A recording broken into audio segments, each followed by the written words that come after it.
මහින්ද රාජපක්ෂ කියන චරිතයට මේ සෝෂල් මීඩියා එකේ බනින කොමෙන්ට් දාන එයා සතුරෙක් කියන එයාගේ මරණය ප්‍රාර්ථනා කරන කොටසක් ඉන්නවනේ රයිට් ඉන්නවා ඒ වගේම මේ නාමල් රාජපක්ෂ කිව්වමත් බයිට් කරන බුලී කරන කොමෙන්ට් දාන කොටසක් ඉන්නවනේ ඒගොල්ලෝ අපිට පේන්නේ නැහැනේ සෝෂල් මීඩියා එකේ කවුද දන්නේ නැහැ ෆේක් ප්‍රොෆයිල්ස් ද පිටරටයි දන්නේ නැති කොටසක් ඉන්නවා ඒ හිටියට මේ ලයිව් හම්බුණාගෙන් පස්සේ මට මම උදාහරණ දෙකක් ඔයාලට කියන්නම් මේ මහින්ද රාජපක්ෂ ජනාධිපතිවරයා අදත් කොහේ හරි මම කියන්නේ එයා බලන්න කඩ බැඳගෙන යන අය ගැන නෙවෙයි මම කියන්නේ. එයා ආවා.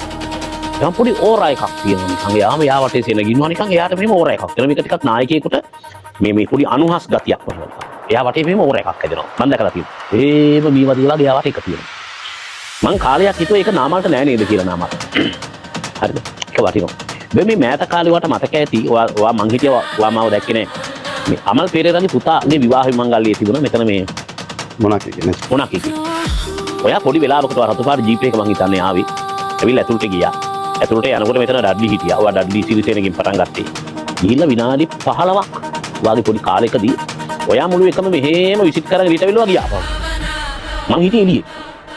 මම ටිකක් බලන් හිටියා මේ ලිට්මස් පරීක්ෂණය. අර කොමෙන්ට් දාන කතා කර ඔක්කොම නාට ඔයා හම්බුණා මොනවද? මේ ඔයාට කතා කරන වත් එක සෙල්ෆියක් ගන්න, ඔයාව බදා ගන්න, හක් කරන සහ වත් එකට බොහොම ලස්සන ප්‍රතිචාර දක්වන ලක්ෂණයක් තියෙනවා. ඒක ඔයාගේ එකක්ද තාත්තගෙන් අපේ එකක්ද? මම දැනස් එක අවංක භාවයක් කියන දෙයක්. ඒ කියන්නේ අපි ගිල්ටි නෑ. අපි යම් කිසි කෙනෙක්ට මුණ දෙන්න අපේ හිතේ චකිතයක් තියෙනවනේ අපි බය වෙන්න ඕනේ. කියන්නේ මගේ හෝ තාත්තගේ හිතේ යම් කහටක් තියෙනවා යම් පුද්ගලයෙක් ගැන. අපි ඒ පුද්ගලයාට මුණ දීමේදී අපේ හිතේ යම් චකිතයක් ඇති වෙනවා. යම් තැනකට අපි ඇවිදලා යනකොට අපි ඒ තැන ඕනර්ෂිප් එකක් එන්නේ නැහැ අපිට. අපිට රිජෙක්ෂන් එකක් දැනෙනවා. හැබැයි අපිට එහෙම දැනෙන්නේ නැහැ. මොකද අපි අවංකව අපි කරපු දේ අපි හරියට කරලා තියෙනවා. අතපසුම වෙලා ඇති. වැරදි වෙලා ඇති. ඉතින් ඒවා අර සත්භාවයෙන් කරපු ඒවා මිසක් අර හිතාමතා වැරද්දක් කරන අපි මේ මනුස්සයාගේ ජීවිතය විනාශ කරන්න ඕනේ. මේ කාරණේ අපි මෙහෙම කරන්න ඕනේ කියලා කරපුවා නෙවෙයි. ඉතින් මම හිතනවා ඒ අනුව විශ්වයේ යම් බලවේගයක් තියෙනවා නේද? ඉතින් අපි හැමදාම අවංකව අපි හිතට එකගව වැඩ කරා. අපි කටරෙන කිව්වා. ඒ දෙපාරක් හිතුවේ සමහරුන්ට ගැලපුණා සමහරුන්ට ගැලපුණේ නැහැ.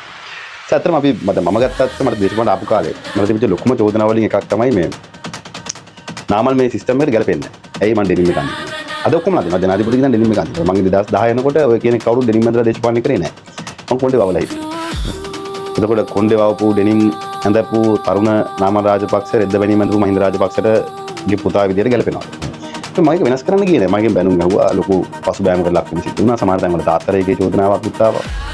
හැබැයි මම අවංකව මගේ වැඩේ මම කරා. මම රග සෙල්ලම් කරනවා රග සෙල්ලම් කරා. ක්‍රිකට් ගහනවා ක්‍රිකට් ගහනවා. මහින්ද රාජපක්ෂගේ 1970 වෙනි චරිතය ගත්තත් ඒහා සමාන චරිතයක් දෙන්නේ. ඉතින් අපි කරන දේ අපි අවංකව කරනවා. සහ අර තැනට ඔබින විදිහට අපි ඉන්නවා මිසක් දේශපාලන ඔබින විදිහට අපි ජීවත් වෙන්න යන්නේ නැහැ.